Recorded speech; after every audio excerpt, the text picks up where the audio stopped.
श्री स्वामी समर्थ. सगळ्या स्वामी भक्तांना माझा नमस्कार. स्वामींच्या कृपेने तुमचा दिवस आनंदात जावो हीच स्वामींचरणी प्रार्थना. आज जो व्हिडिओ मी तुमच्यासाठी घेऊन आलेली आहे खरोखर खूप महत्त्वाचा आहे. स्किप करू नका.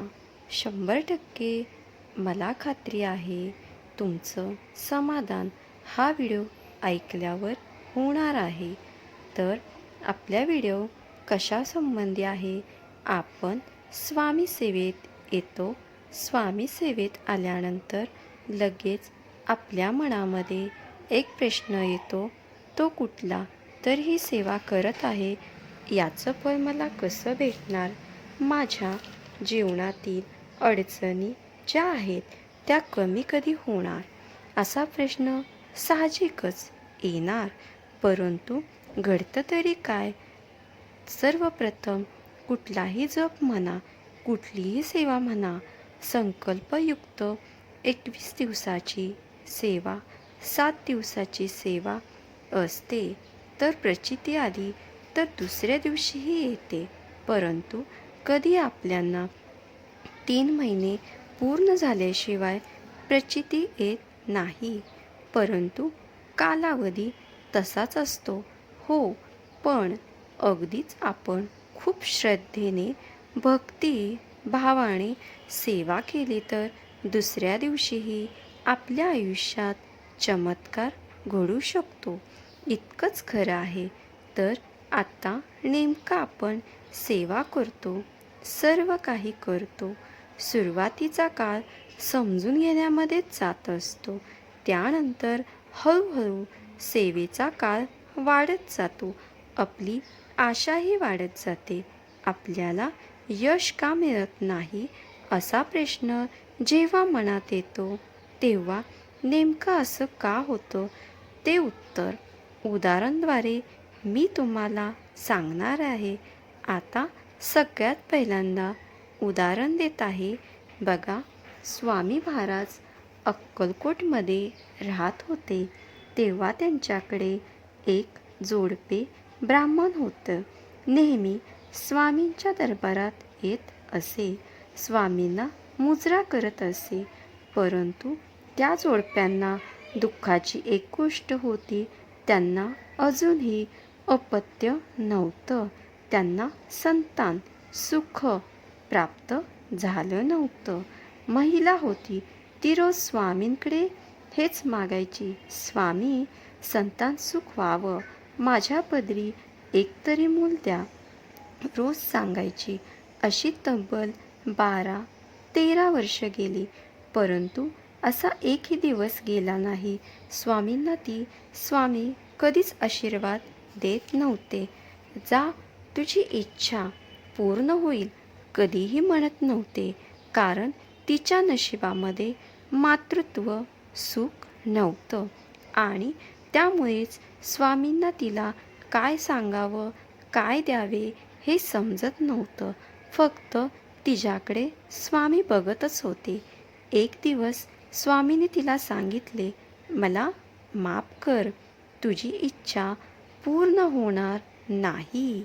तुझ्या नशिबात सुख नाही, मातृत्वेचं. असं बोलण्यात तिला राग नाही आला, वाईट पण वाटलं नाही. उलट चेहऱ्यावर स्मित हास्य आलं. ती म्हणाली, स्वामी, तुम्ही असतात, नशिबाचं काय घेऊन बसलात? सगळ्या गोष्टी आपोआप मिळतात. असं म्हणून ती निघून गेली. म्हणजे बघा त्या बाईचा विश्वास किती होता.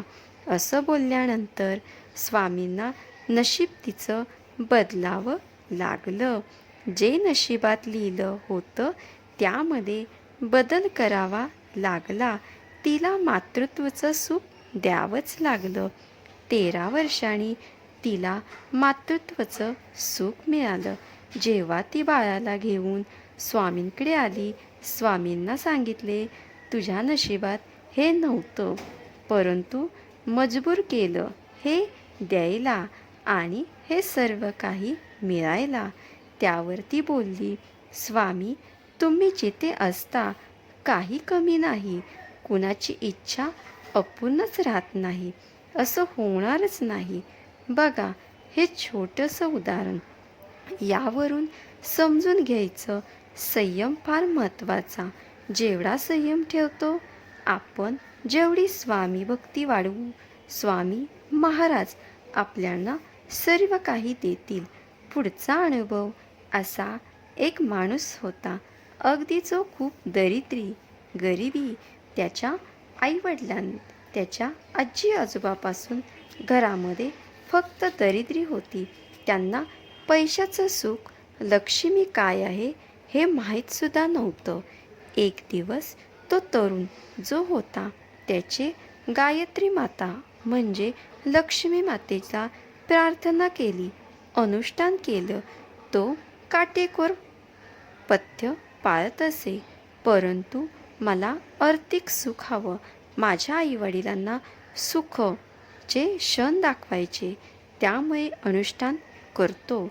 24 लक्षाचे ते अनुष्ठान करतो. तेव्हा त्याला काही मिळत नाही. त्यावेळी त्याचे आईवडील मृत पावतात आणि त्यावेळेस तो म्हणतो, एवढं करून मला काय मिळालं. आईवडील गेले, संन्यास घेतो. आता त्याच्यानंतर लगेच समोर लक्ष्मी माता पुढे उभी राहिली. बाळा, तुला काय हवं माग, माझ्याकडे मी सर्व देईन. तुझी सेवा केली, मी प्रसन्न झाले. असं ऐकल्यावर हसावं की रडावं समजत नव्हतं. तो म्हणाला, आता मी प्रसन्न होऊन काय उपयोग आहे. मी संन्यास घेतला, मला मोह नाही. आई वडिलांना सुख बघावं एवढं माझी इच्छा होती, ती पूर्ण झाली नाही. तुम्ही यायला उशीर केला. लक्ष्मी माता बोलली, अरे बाळा, तसं नसतं. वाईट कर्म खूप होते, ते हळूहळू संपत होते. जेव्हा तू अनुष्ठान केलं त्यामुळे झपाट्याने ते संपले. स्वामींवर श्रद्धा ठेवली, त्यांना मानलं, जे नशिबात ते पण मिळतं. योग्य वेळ येतेच, कर्म जे आहेत ते संपते. वाईट कर्म संपण्याचा प्रयत्न करा. स्वामी सेवा आहे, जी सेवा आहे ती करा. श्री स्वामी समर्थ. तुम्हाला माझा व्हिडिओ आवडला असेल तर माझ्या चॅनलला लाईक करा, सबस्क्राईब करा, कमेंट करा, पुढे शेअर करा. धन्यवाद.